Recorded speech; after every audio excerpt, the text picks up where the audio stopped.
This podcast is sponsored by nobody. Hey dudes, welcome to Splat from the Past, the only 80s themed horror sci-fi show where things can get totally radical.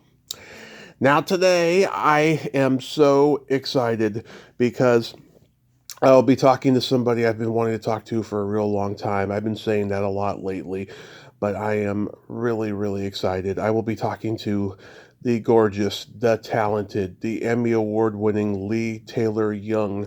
Oh my God, one of the most gorgeous women that has ever lived in the history of the world. She is the sister of past guest Day Young, who I've also loved forever. And Leigh, oh my God, what a great career in life she's had. Oh my God, I mean, she was on Peyton's Place, I Love You, Alice B. Toklas, Soylent Green, the Michael Crichton classic Looker, the Village People movie, Can't Stop the Music, Secret Admirer, one of my favorite teen comedies of all time. She won her Emmy for her role on Picket Fences, and she has done so much great work, and she's also a Christian pastor now, and it's going to be an honor to talk to her. I just been looking forward to this for a long time. I just adore this woman greatly, and it's going to be a beautiful conversation today. I can just feel it. I feel the presence of the Lord, and I'm just looking forward to this conversation. That's all I can say. Oh my God, Soylent Green. Oh, one of the great sci-fi classics. I watched it the other night. It still holds up. It's a post-apocalyptic classic. I love her scene in Jagged Edge too. I mean, that's a classic courtroom scene she has. This is going to be a great interview. I'll try to squeeze in as much as I can. So yeah, here is my interview with Leigh Taylor-Young.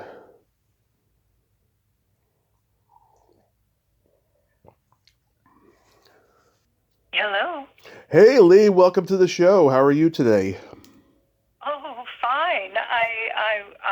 I was waiting, so this is good timing. Absolutely. I can't tell you what an honor this is. I've been a fan of you forever, just as much as your sister, who I talked to a few years ago. I think you two are two of the most beautiful women ever in the world. And I thank you so much for coming on today. Oh, Tommy, thank you for inviting me, truly. That's all very sweetly said. Thank you. My pleasure. So, going back in time, I know that you studied classical ballet in your childhood. Were you on the trajectory of ballet dancing at one point? Well, I hope so. I was in the Midwest, which wasn't ideal. New York was really the mecca for aspiring young ballerinas, especially targeting ballet. But by the time I was 15, it is such a tough profession because by the time you're 13 even, they can see already in your development if you're going that way or could go that way. And I knew as good as I felt I was or hoped I was, I just couldn't match that. So by the time I was 16, I started to refocus. By the time I was 17, I refocused on acting. Wow.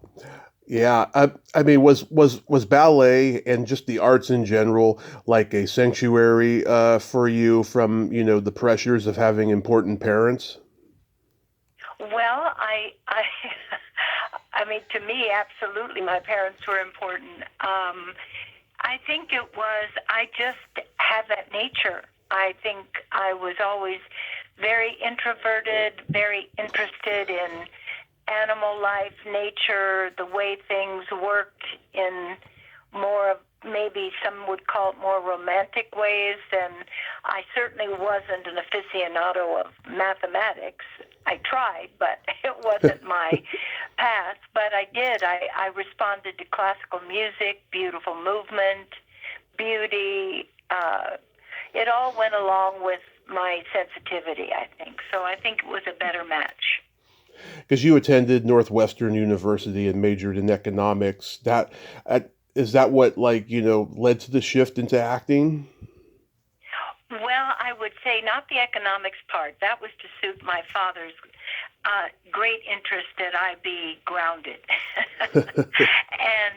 But through a series of circumstances, I had an opportunity to observe a magnificent theater class for which Northwestern was well known, was their theater school, in particular a teacher at that time named Alvina Krause. She was a 5-foot tall pistol, to say the least, and I got to watch her do an acting class. I guess I was about 18, and that was it for me. The next day I went and changed my major without telling my parents to the theater school. And a year later, I just suddenly left the school, went home, appeared in the middle of the night, saying, with all my possessions, saying, I'm not going to college, I'm going to New York and be an actress. Talk about intention. It worked. Yeah, because I've talked to many people who went to Northwestern, and they all tell me it was one of the best drama departments in the country. Definitely. Definitely. It was so inspiring. And after immersing myself in it, I realized I just had to get to New York to study there and really go for it. Yeah, so you studied with Sanford Meisner at the Neighborhood Playhouse. What did you learn from him that you never forgot and that you brought to every role? Well, gosh, that's a big question because when you mention his name, his presence comes into me. He was so charismatic as a teacher. He loved teaching. He loved teaching the art of acting, and he was immensely encouraging of me, kind. And that I always tell anybody who's a mentor or a teacher, your encouragement, taking the person in, really seeing them the best you can. And the encouragement is so important when you're young because you're starting out on a life journey no matter what profession you're choosing. It's daunting. In the world we're in now, I wouldn't even know what to say about it.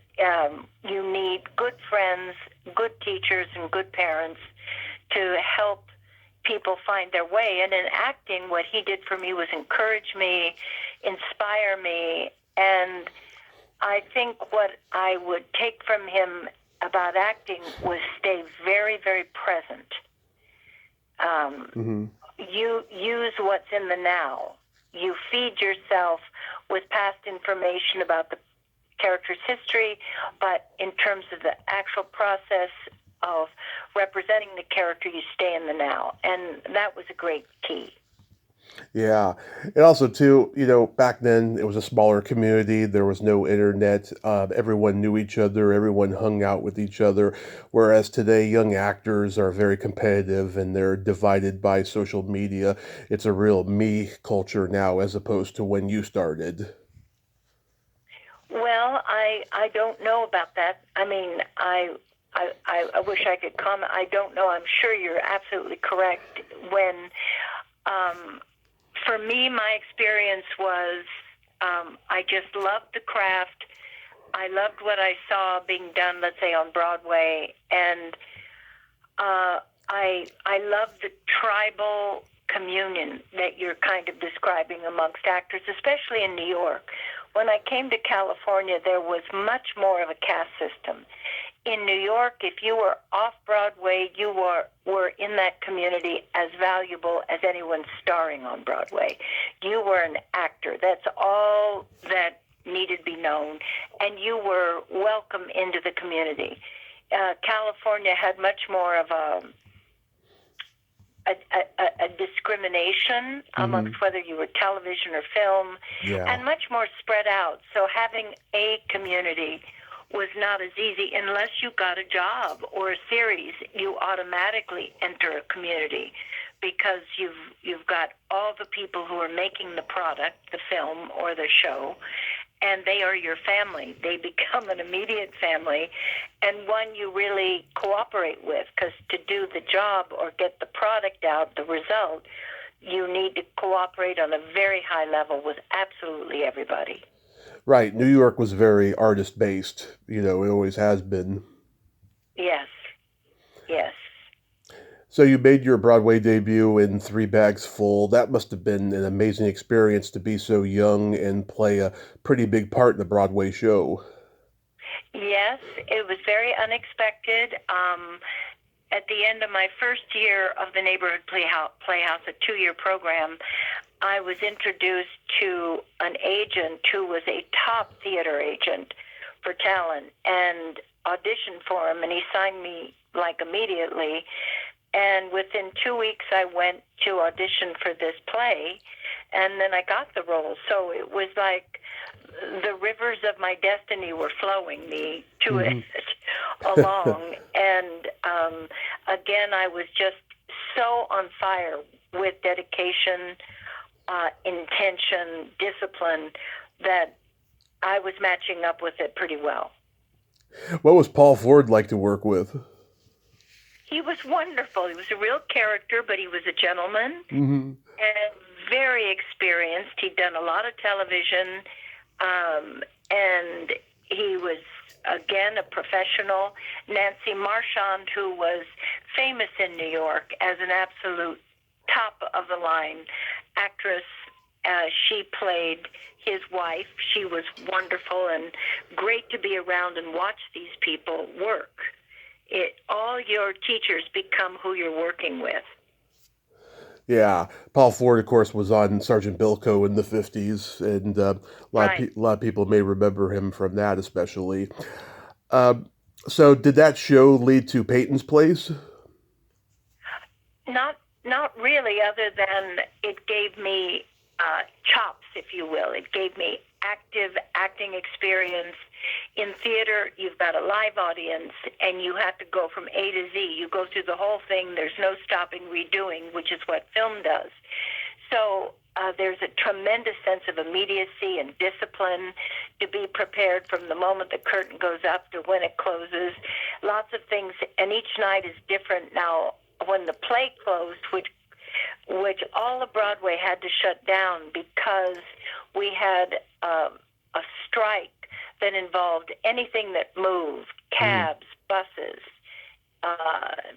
anything. There was just no transportation. It was a transportation strike. So it went on, and it just went on so long, Broadway couldn't, the plays that had been working couldn't come back.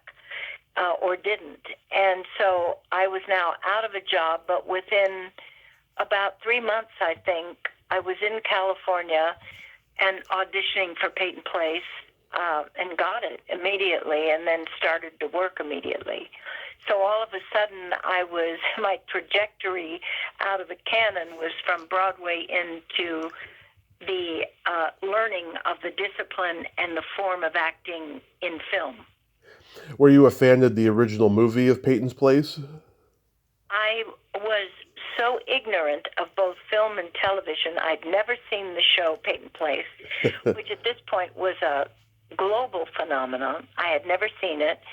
I knew vaguely about the book. I'd never seen the movie, so I had nothing coloring me for what this was other than a character I was going to be playing. So I'd never seen any of it. Wow. Now, you fell in love with Ryan O'Neal while you were there at Peyton's Place, and we lost him not too long ago. One of my favorite comedy movies of all time is What's Up, Doc? Agree. He really emulated Cary Grant in Bringing Up Baby in that movie. I don't think people really took into account of what a great actor he was because he was so good looking. Were you with him in San Francisco when he filmed that? No, at that point we were separated. Oh, okay. But I as well just loved the movie. Ryan was so funny when he wasn't in his dark self, which he had definitely. He was so sweet and so funny. And I felt What's Up, Doc really captured his sort of goofy, funny part Yeah. just exquisitely. Yeah. He is just a scream from start to finish in that movie. He does it so Yeah. well, you know. I went back and recently watched him in The Driver. I mean, God, that's a whole nother level of performance. He is so good in that, playing a gritty cop in that. I mean, I was shocked that there was no Oscar nomination consideration for that role. I mean, he was really good in that movie as well. And wow. So you Yeah. became close friends and worked with one of my comedy heroes, Peter Sellers, and I love you, Alice B. Toklas. Tell me, Yes. tell me about Peter Sellers because I just think he was one of our great comedy geniuses. Well, I think he was. I don't think any question about it. And he had, before he became a super movie star, he had been very well known in English films and also in comedy. He was part of a group. I hope their name comes back to me. There were four comedians very famous in England. Mm-hmm. And English comedy is different than any other Yes. comedy. It's very witty, very dry. Self-deprecating. And huh? Self-deprecating. Yes, it's just hilarious. And he was part of that movement in England of comedy. Dudley Moore was part of that time. Oh yeah. Peter there Cook. were others that might come to me the name of this particular group. It was four of them, and Peter was one. And when Peter was younger and famous for this comedy and English movies, he was much heavier. So he was more of a character actor because physically his size and his humor communicated more of a character actor. By the time he got to film and the Pink Panther movies and all that, he was very slender and had more of a kind of a movie star aura to him. Right. But in terms of his comedy genius, he could do voices. He could replicate the accent of an Indian, East Indian, of an African, of French, Chinese, English, upper class, lower class. He had all these accents down. So his humor, if he felt like funneling his humor through a particular culture, he could do it. And it was just brilliant, definitely. Yeah, he could do Chinese. He played Charlie Chan in Murder by Death. He just did. Yes. I loved his accents and his characters. You know, he was just, oh my God, he was like in another time zone, that guy.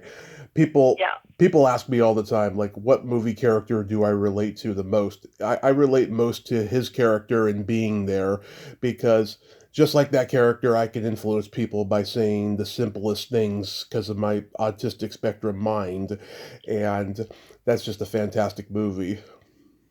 Oh, I think being there, and also if one can get, I think at the end of being there, they have a segment of outtakes that he, and Peter would get the giggles. I mean, we'd be shooting a scene and there'd be something in it, and every time he got to a certain line, it would trigger him into extreme giggles, and we'd have to shoot and reshoot it, because every time he'd approach that moment, you could just see him start to shake with laughing, and it's beautifully represented at the end of being there.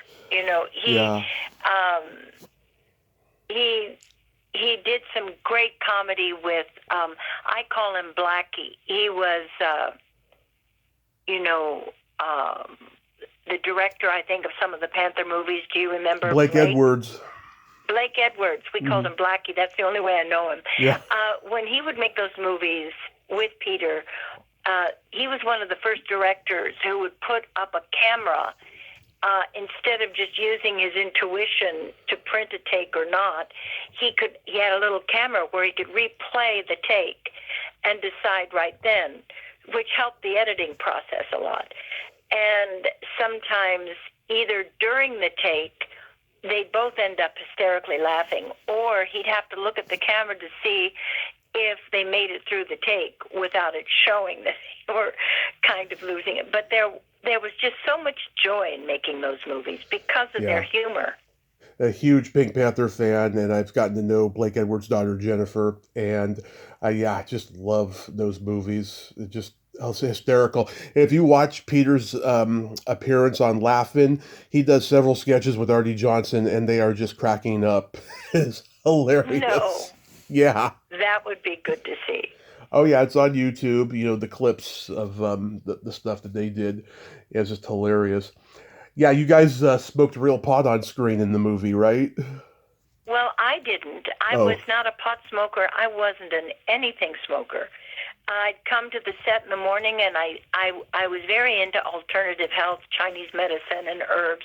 Hmm. So I would smell the smell, and it smelled like an herbal technique in Chinese medicine called moxibustion. So I thought I was smelling somebody who was into Chinese moxibustion, which involves lighting up an herb.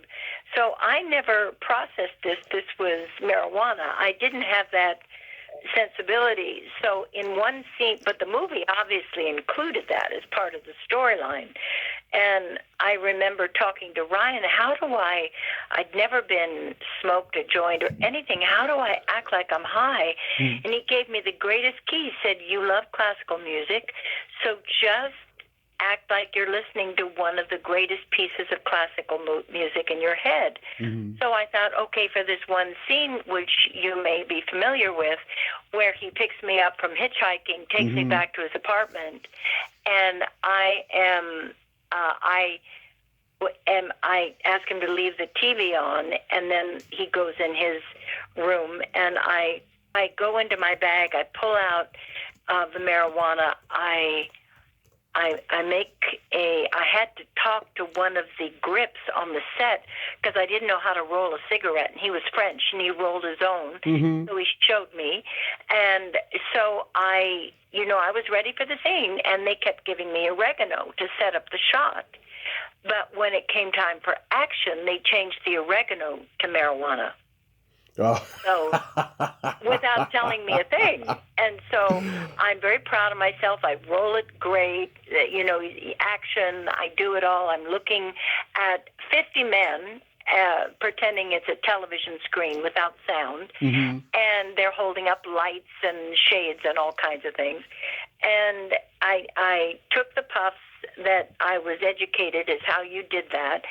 And then all of a sudden, I felt like the top of my head blew off. And all I could hear inside was, use it. Because in acting, you're taught everything that happens, use it for the scene, like real life. Yeah. So I just kept going. But that was my first experience. It's on film. Yeah, that's hilarious. You got a Golden Globe nomination for Most Promising Newcomer. Were you disappointed that you lost it? No, not at all. I've never much been into that.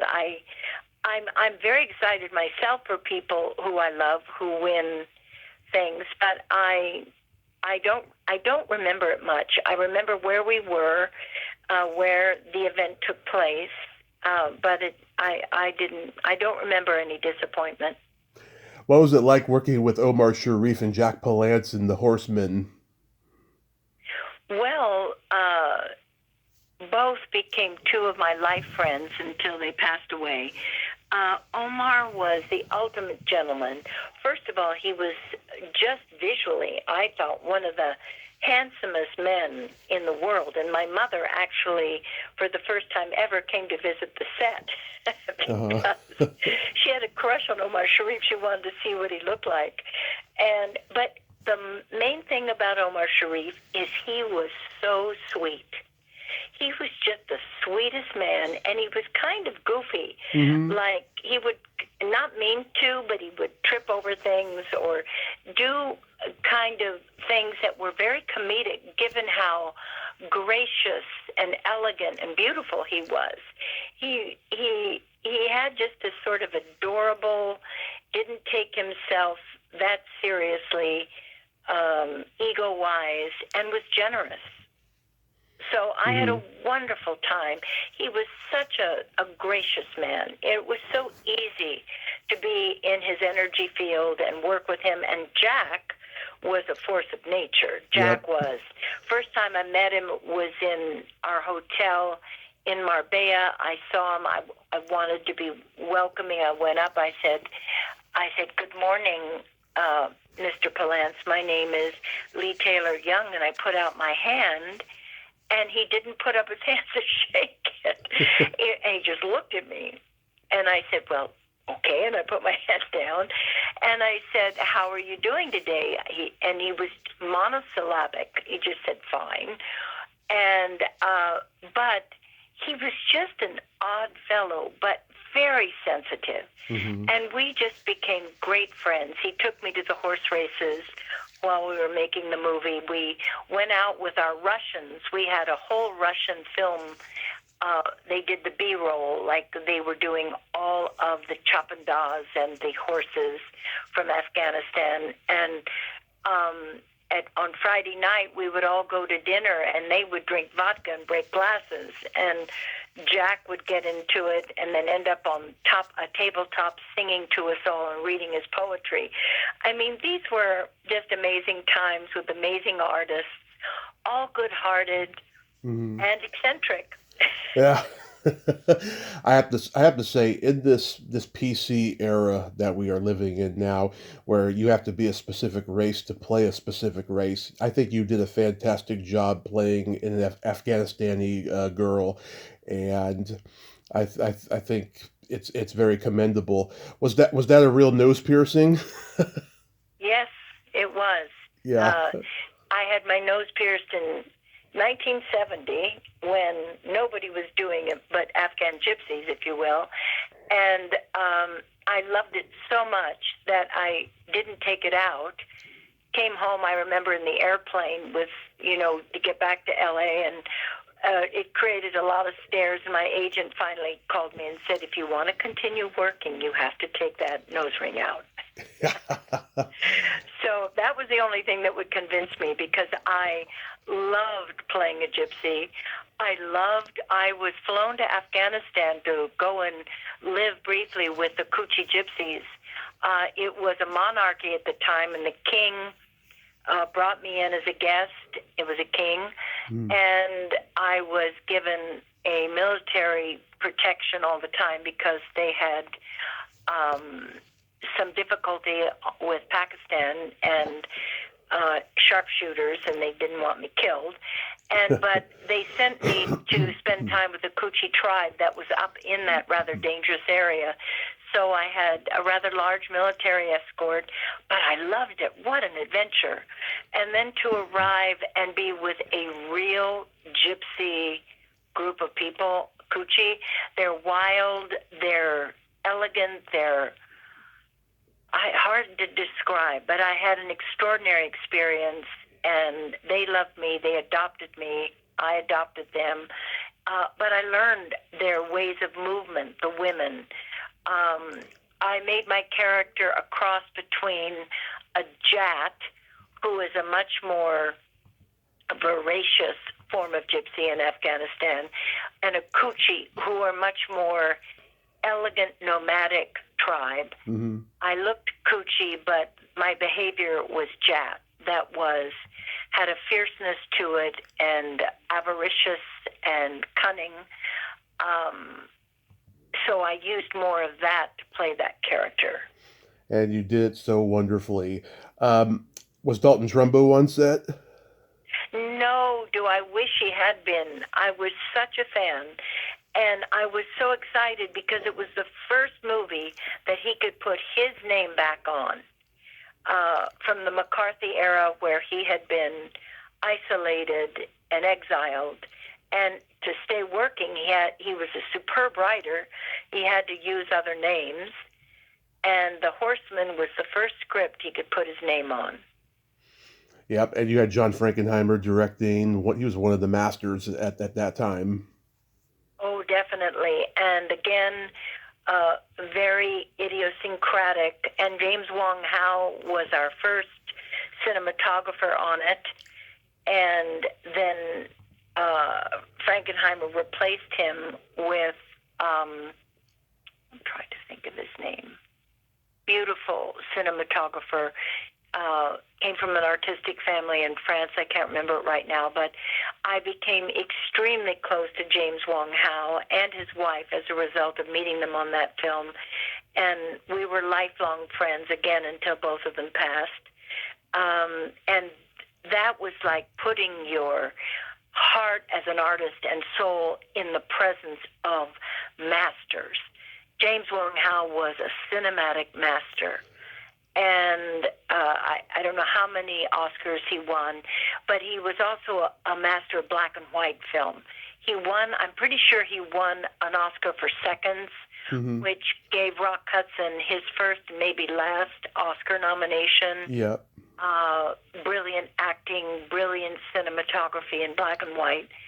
And I think he also was the cinematographer on Picnic, which was color, but just mesmerizing. To know him, to know his history, and his wife Sonora, who was a great poet. She came in that time of the 30s where her friends were William Saroyan, really great writing artists.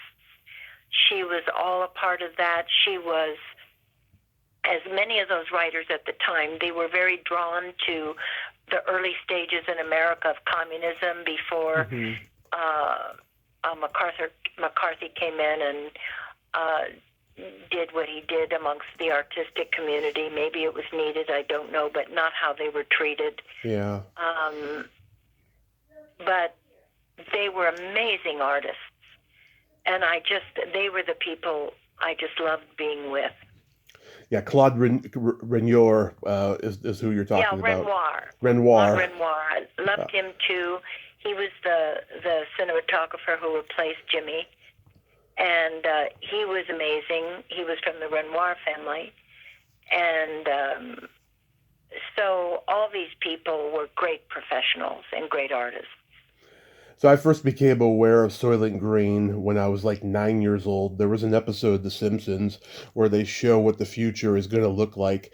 And movie theaters weren't going to have popcorn. They were going to have Soylent Green. And I asked my dad what's Soylent Green. He said it's a Charlton Heston movie. And so I saw it years later and I absolutely loved it. And I watched it again the other night. It still holds up. I had no idea it was based on a book called Make Room, Make Room. Did you read that before the movie was made? No, I didn't. But I met that author. He wrote me a book. I still have it. But I didn't because I have this thing when I'm playing a role, I like to be influenced by the character and all the other events around that character, but not other things that might distract me from my own inner process with the character. It's my own little thing, so I didn't want to read the book. It's just like there was a magnificent book by Joseph Kessel who wrote The Horseman in French. The original piece was a French book called The Horseman by him, and I didn't want to read that either because I wanted to take in how Dalton had written it as my reality base and feed it from within myself. Yeah, I heard you say that Charlton Heston was standoffish, but you became fast friends with Edward G. Robinson. I did, and I was good friends with Chuck too. I just was more comfortable with Eddie because he was much more open and fun, but Charles was very dignified and self-contained and a gentleman, but just not easy to be close to. Yeah, I adored Edward G. Robinson. He, God, was one of the greats. Yeah, and he was blacklisted by McCarthy for a while, as a matter of fact. Yeah. You know, I think he got the honorary Oscar after he passed away, too, which he should have gotten an Oscar for so many performances, I feel. God, there was such a great cast in that movie. Joseph Cotton, Chuck Connors, Brock Peters, even Dick Van Patten has a small part in that movie. Yeah, well, Joseph Cotton, I mean, it moves me so much that I was in a number of actors from another time, their last movie. This was Joseph. He died like Eddie did. This was his last movie. He died a few months later. Joseph Cotton died a few months later. The movie I did, The Big Bounds, I can't remember his name right now. That's terrible. But the character actor in that was his last movie. And I last work with Dan Duryea in his last work. Uh-huh. These were greats from the 40s. I mean, greats. And I felt so honored to just tag them. Yeah. And Richard Fleischer directed, who had directed so many classic movies, 20,000 Leagues Under the Sea, The Narrow Margin, Compulsion, Dr. Dolittle. And it must have been great working with another master like him. Yes, I love Dr. Dolittle. When I was shooting Peyton Place on the Fox lot, Dr. Dolittle was one of the movies that was being made, and so was, Dr. Dolittle. Dr. Spock was there. Leonard Nimoy. And so in the commissary, Mm-hmm. it was all of us only got 50 minutes for lunch because we had to be back, get in makeup, and get back on the set. Mm-hmm. So lunch was very efficient, but the commissary was filled with people in costumes from these movies. So, because you didn't have time to redo their makeup, so they came in with heads and, all kinds of things from different movies being made. It was so much fun. That's so awesome. I like when Heston interrupts your little shindig with the girls, and then Leonard Stone really interrupts it. Yes, yes. Oh, Planet of the Apes also, so monkeys would come to lunch. Oh, yeah. Yeah, that was a very powerful scene when Leonard Stone comes into Soylent Green. That futuristic shower you two were in, it looked like a lamp. Did you notice that at the time? Oh, well, we were having a hard time to get the shower. It was freezing in there. We had a hard time to get the water, so they were trying to figure out what the shadow would see, what the camera would see through that glass. So we were having a hard time getting it to work. So we were trying to crack jokes and things that go on when you make a movie that don't work. Were you ever comfortable doing nudity in a lot of these early movies? I don't know that you're comfortable, but I just would put myself into a Zen state where I wouldn't be reactive. I'd be mindful of what we were doing because it's an art form, believe it or not. It is. Whenever there's love scenes or anything that might involve nudity, these are not real by any means. It's choreographed. They even now have people they hire to choreograph such scenes. Back then, we just had to figure it out with a director of photography, what the camera would see based on what we were wearing or not wearing, and just the two actors being highly professional and working out the shots, the angles. They're not romantic at all. They're very professional. Yeah. I mean, I do believe it is an art, and it's not always exploitive like a lot of people say. I mean, if the script calls for it, it's very artistic. Yeah. Mm-hmm. You did a very entertaining episode of Fantasy Island, the cat burglar episode. How was that experience? You know what? I absolutely don't remember it. I've seen I have not seen my Fantasy Island piece in years, so I have no idea. Yeah, you danced with Peter Mark Richmond, and you romanced Steve Forrest. He had a mustache in that episode, and it was a really entertaining episode. I'm going to have to find it and see it now. Yeah, it's on Tubi. How was the Love Boat experience? That was very good. I mean, they were Aaron Spelling, very professional. He was very good at these things like Love Boat, Fantasy Island, those kinds of shows. Hotel, I think, was one of his. They were what they were. They will work for all of us that we might have needed at the time, but you were always with professionals. Yeah. You knew your job, so you did the best you could. But I thought the Love Boat thing came out well. Absolutely. I'm a big fan of Looker. I think it was ahead of its time, and we live it. Yeah. It worked? Yeah. in today's world of, Instagram and AI, everyone's hung up on looks. I mean, this was like, I think, at a time when people were just becoming aware of the superficial culture that would develop in the future. I mean, when you read the script, what did you think about it? Well, all I knew was I mean, it was an interesting experience because I knew Michael Crichton Hmm. already, just as a friend, and he was directing this, and I just adored James Coburn. Hmm. What a wonderful person. Later did a series with him that didn't get picked up where I played his wife because I loved working with him. Another really high end, generous, but very efficient actor who had a sense of humor. That always helps when you're working. And so I loved all the pieces. I didn't quite understand it, to be honest, and it was a little hard to get my head around uh, the darkness of the character I was playing. I had to work kind of with James on that to understand kind of what I was doing. We shot it over Christmas.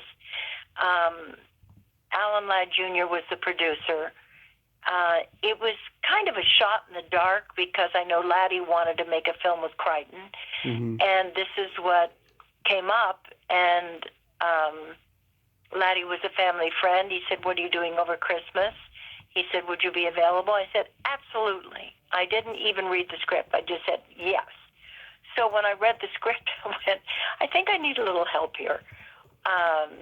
Crichton was not the most communicative about character. Hmm. So sometimes you get directors who can really commune with you about character to find nuance or whatever.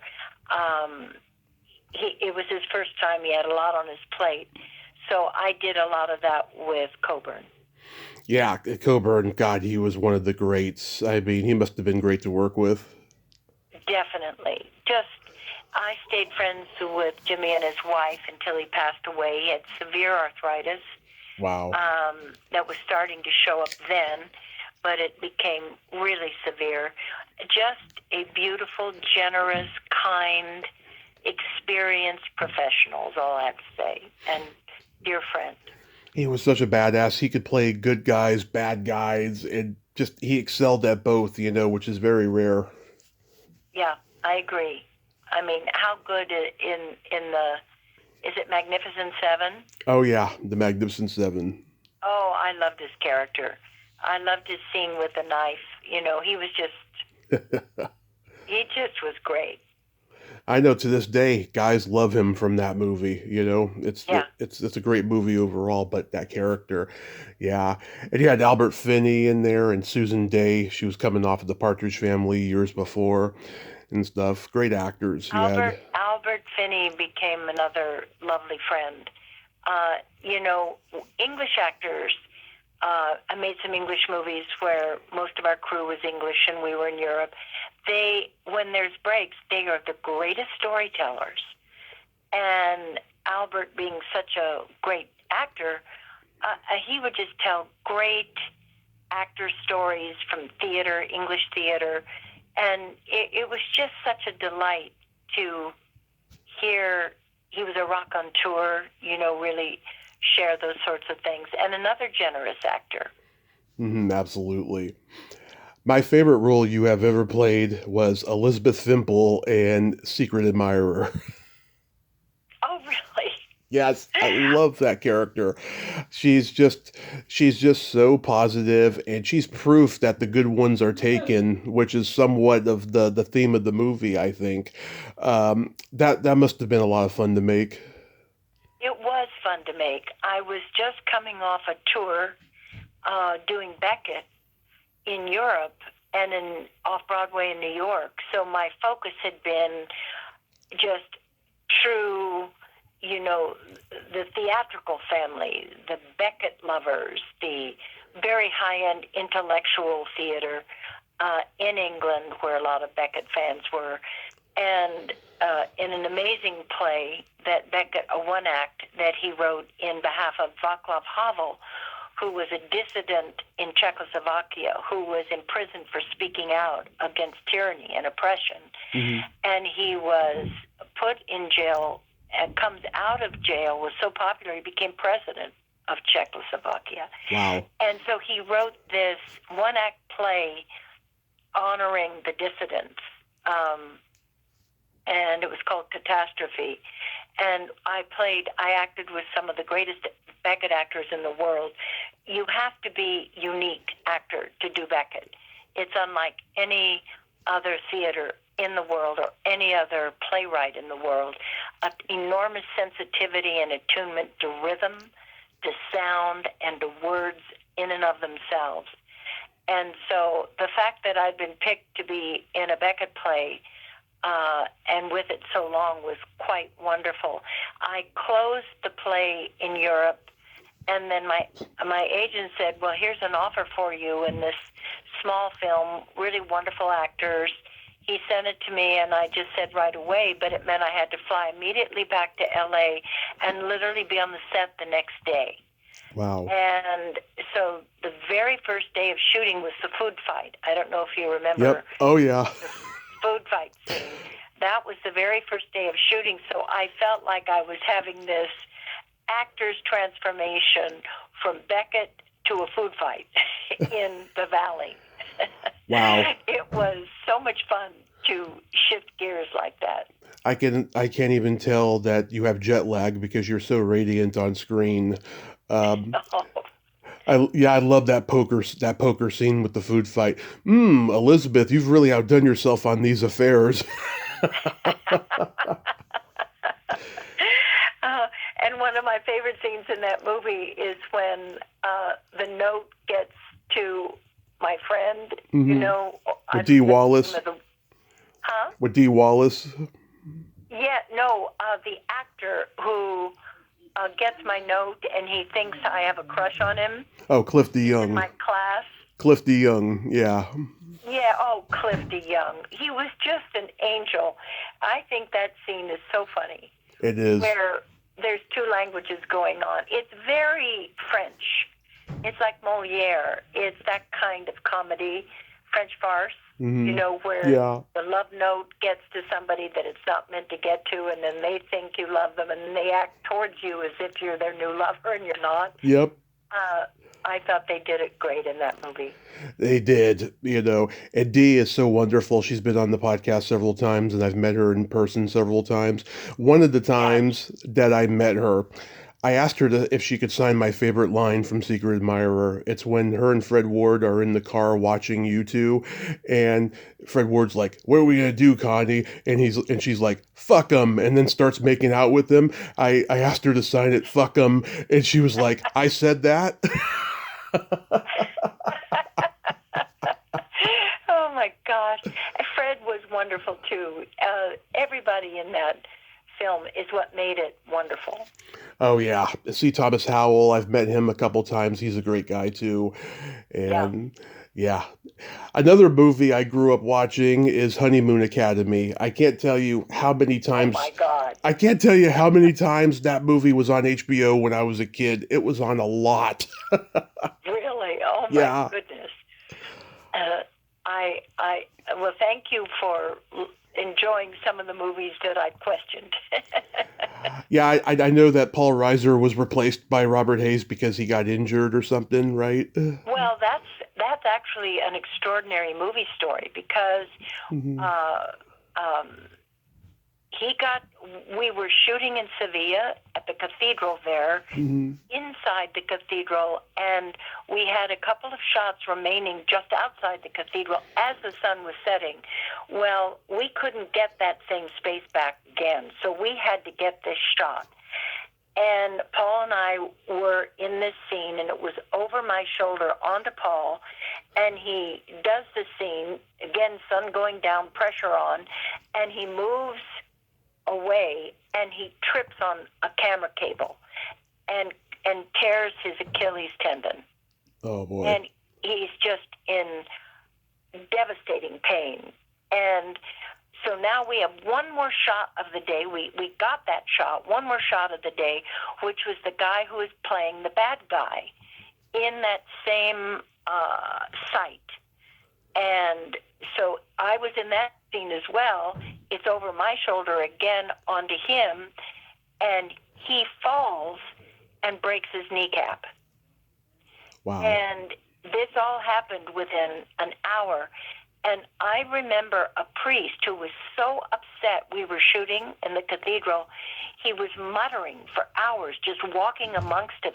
And I honest to God think he was putting a curse on us, because what happened was so out of the ordinary. It was extraordinary. And the shooting shut down. We'd lost our lead. We'd been shooting for at least 3 weeks, I think. We lost our lead bad guy. And the movie just had to shut down. We didn't. Paul had to be flown to New York City for surgery, where they said it would take 3 months to recover. So we had no movie now. All the insurance people came from London to Madrid to figure out what we were going to do, and the first AD said to me, "Leigh, just go home. This is going to go on and on and on. I'm waiting in a hotel room." So I flew home until I was to hear from my agents if it was going to go forward with a recast, which it was. So 2 months later, I flew back to they kept what they could keep that Paul Reiser wasn't in, and everything he was in, it was Hayes doing it. Yeah, and Robert's a sweet guy. I've met him too. Very down to Oh, earth. he's lovely. Mm-hmm. Very down to earth. I love when you offer Kim Cattrall a handgun and you're like, it came in handy in my first marriage. Yes, we had fun in some of that because it was ridiculous. Yeah, you and Jonathan Banks, you both kidnapped them in the last 10 minutes. My dad and I used to watch Picket Fences when I was a kid because we were obsessed with Fibish Finkel. He was so funny as Wamba Oh, he was. on that show. Yeah, oh my God. So, like, did they just write you out of the show after that season? Yeah, they did.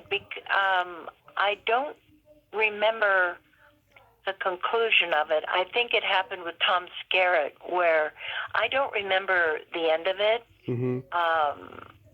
I remember the end of Dallas, but I don't remember the end of Picket Fences. But Mm-hmm. it was one of the most incredible experiences to do David's lines. Mm-hmm. You know, a great showrunner, a great writer. Do you know some of his other shows he did? Oh, The Practice, Yes. Boston Legal. Yes. Yeah. So that was an amazing thing, to read his scripts every week and to go to work whistling. So joyful to have such interesting character to play, who was the mayor, who became the mayor by accident, but who was really kind of a pistol in her own right. She had a lingerie store. She's sexy. She has an affair with a very, very, very young cop. Yep. Tom Skerritt, who played his very distressed character very well. Yeah. Yeah, there's two particular episodes I remember. One where you and Kathy Baker are eating lunch and you both got your feet on the desk with nylon hose on and you're talking about a rape case. And then there's one where you're trying to explain to Don Cheadle this happy ending massage called the Squiggly. Oh, that's hilarious. Yeah. That's hilarious. It was called the Squiggly. Yeah, the Squiggly. I remember that. I'm being interrogated by Tom Skerritt, Don Cheadle, and I think one other detective about this massage therapist who's been found dead and frozen in the refrigerator.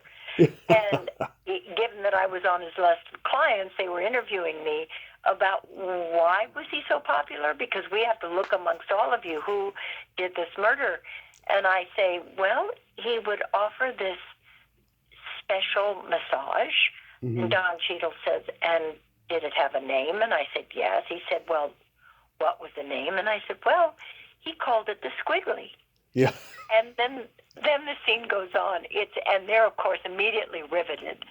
It's such a funny scene. It's a scene. It's one of the shows I loved. I also love the one where a cow gives birth to a human, Oh yeah, I remember that one. and I donated the eggs.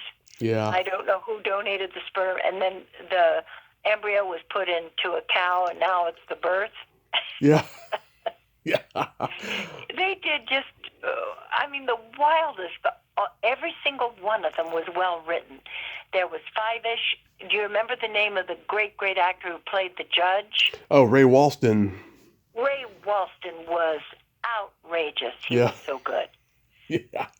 Well, you know what was great about the show was because it was a commentary on how when people live in a small town, you can have so much you can have so much drama with these people and bad things could happen, but at the end of the day, you're all you have because you all live in this small town, and the only thing that changes that is if you move. But if you're a lifer in this town, you got to get along with everybody even if you don't for a little while. That was what I think, the commentary of the show was.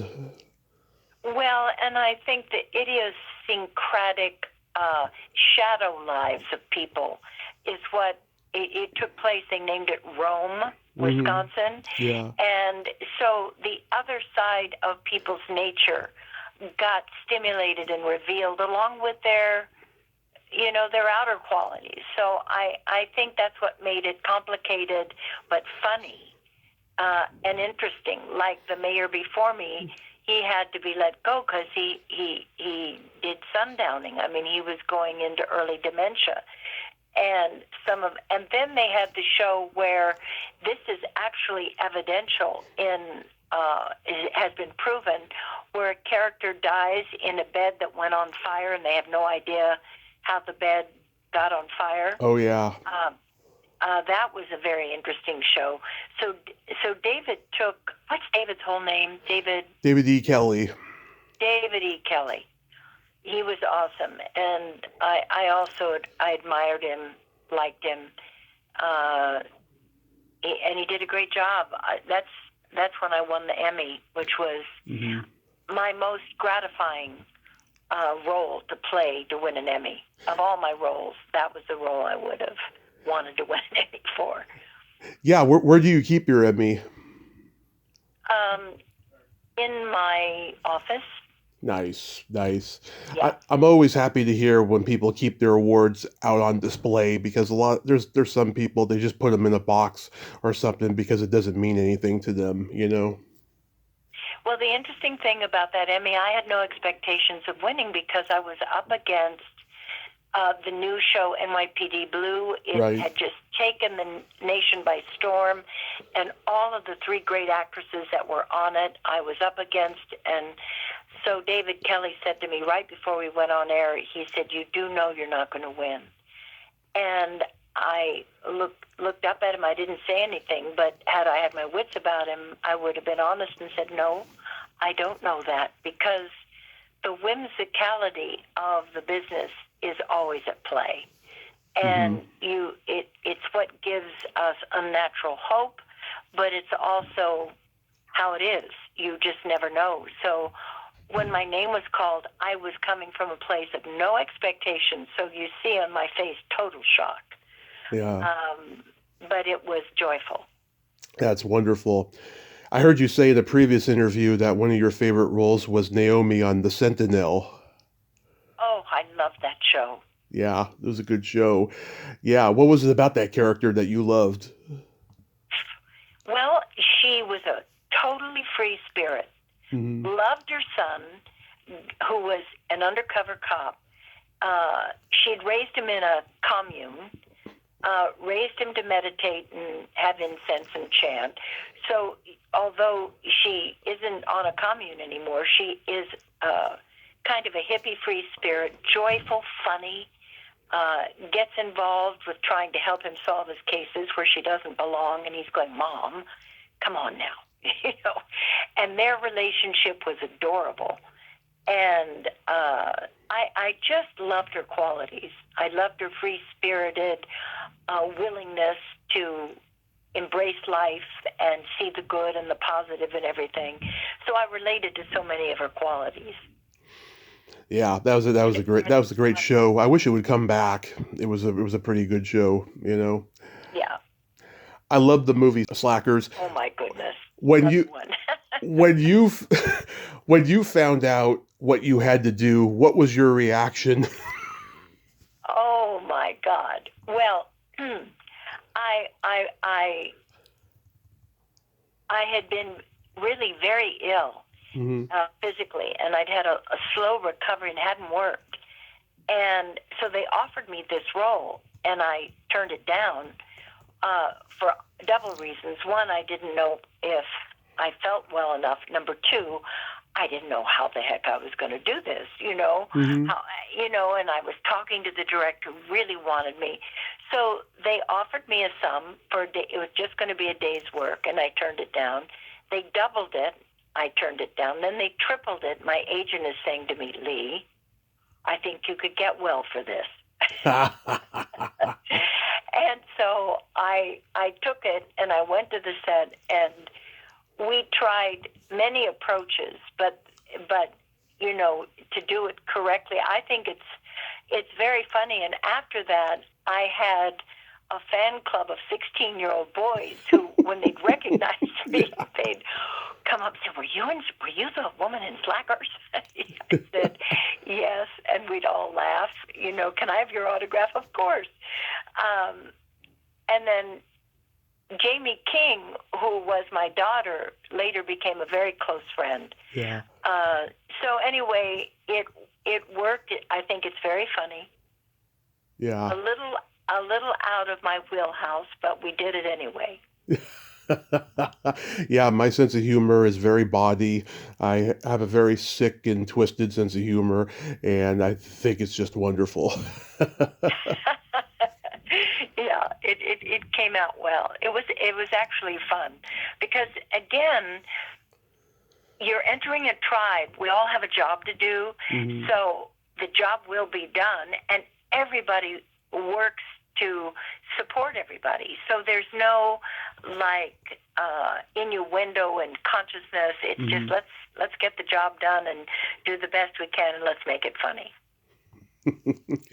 So have you completely given up on acting to focus on your faith? No. I just did an audition last week for a show called The Pit, which Nice. was really interesting. I then watched the show, and it's intense. No, I'm still there, but the thing that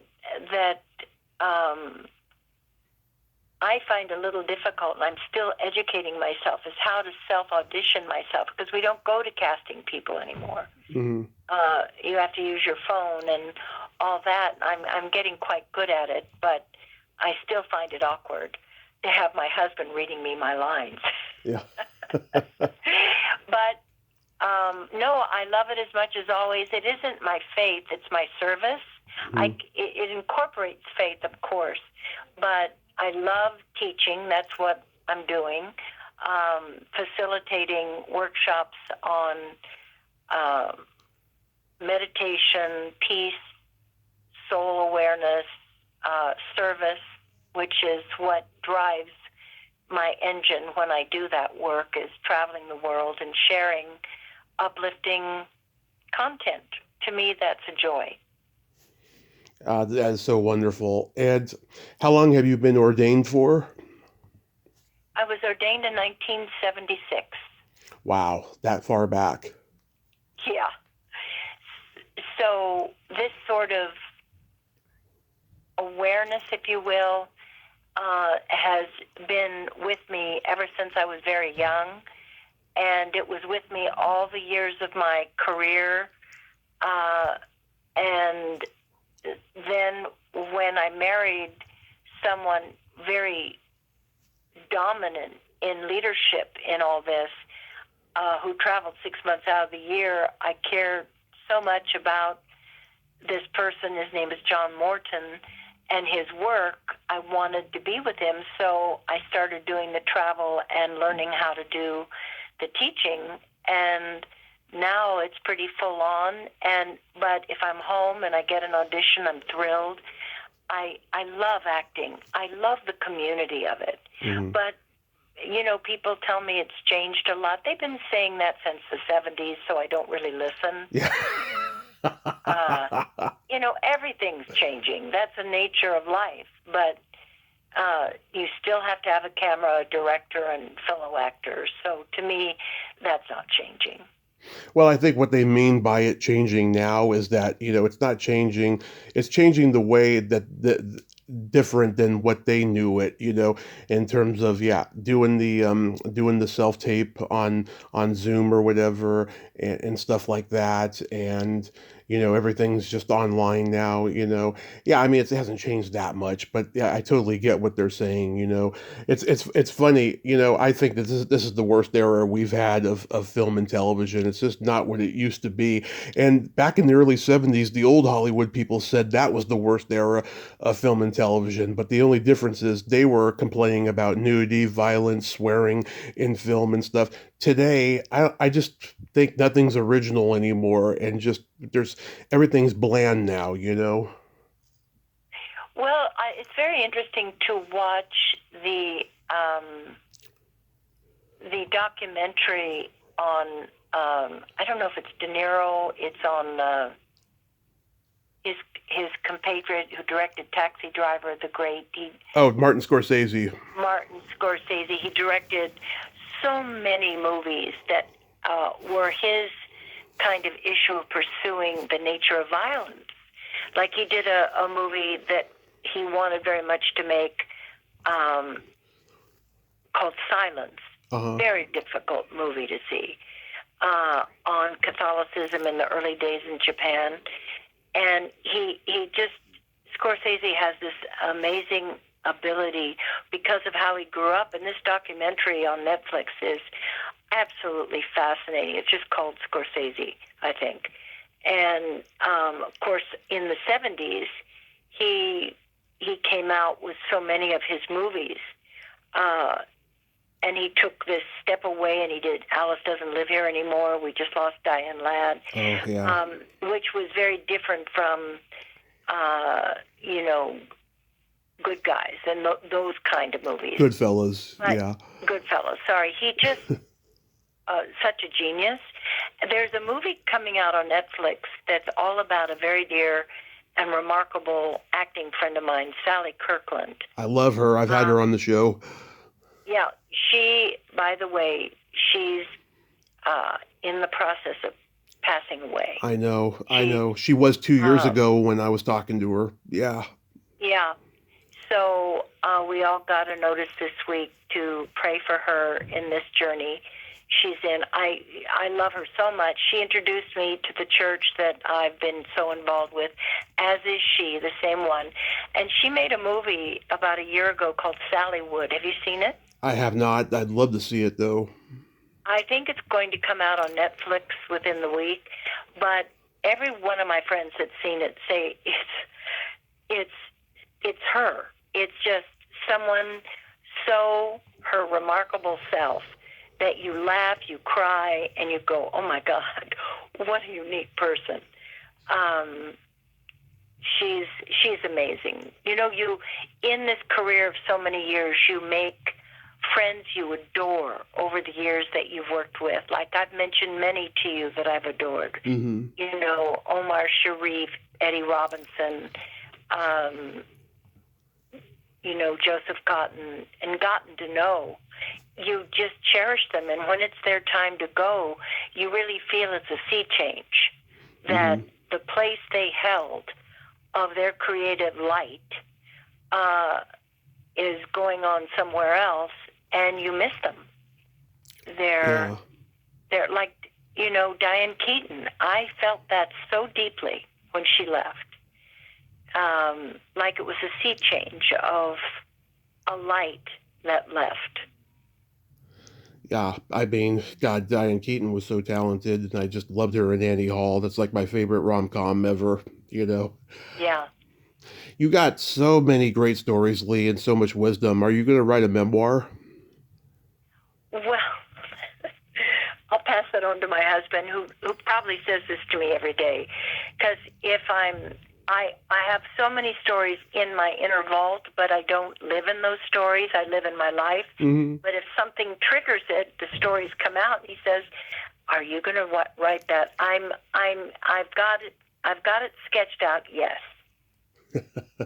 Yeah, because I think it would be a great book. I mean, there's just so much there, and you're already all about sharing with the world and giving love to the world. I think a book would be just fantastic for you. Oh, thank you, dear. I appreciate that. I'm going to take that in. Absolutely, I hope so. So I'm curious, between you and your sister Day, who has the dirtiest mouth? Well, I don't think either of us do, but I would vote for my sister. Yeah. But just as a natural way of being, I don't see either of us that way. Mm-hmm. But I think she'd be much more prone. Yeah, I told her some dirty jokes, and she told me to send them to her so she could tell her friends. Yes, yes, yes. That's good. That's good. She's a wondrous person. She is, and I had a crush on her when I was a kid, when she was in Not Quite Human too. She was just so adorable in that little Disney TV movie. And you and her both have the same dimples. I mean, you're like almost twins. Yeah, and she has a beautiful daughter, and she has an extraordinarily beautiful new granddaughter who was born on my birthday this year. So she has a beautiful life. That is just beautiful, Leigh. Just beautiful. I can't tell you what an honor this has been. I'm gonna go cry because dreams really do come true. I hope you have. Oh, honey, that's very dear of you. I appreciate it. I'm always happy if I can contribute something. Yes, I hope you have a wonderful holiday season. I hope I get to meet you in person someday, and be safe out there. And yeah, I mean, start preparing for that book because I think it's a book that would be beneficial to the world. All right. Thank you, Tommy, and everybody listening. God bless you. I love you. Thank you for listening. I love you too, Leigh, and let's pray for Hey, Sally. honey. Bye-bye. Bye-bye. Well, there you have it. Leigh Taylor-Young, ain't she a sweetheart? Oh my God, I'm so emotional right now. I'm partially emotional because of Sally, in her health and what she's going through, but I'm also partially emotional because she is just a wonderful person. She touches everybody that's in her path and in her sight, and she is connected to the Lord. And I'm so glad that we could talk today. We talked a little bit in email about my journey and stuff. That's why we didn't address it here. I wanted to make it all about Leigh, and I'm glad that we did. And I hope she writes that book because, like I said, people need to know more about Leigh Taylor-Young. Well, until next time, this is Tommy Throwback Kovac saying there's no shame in living in the past because the present sucks. Later, dudes!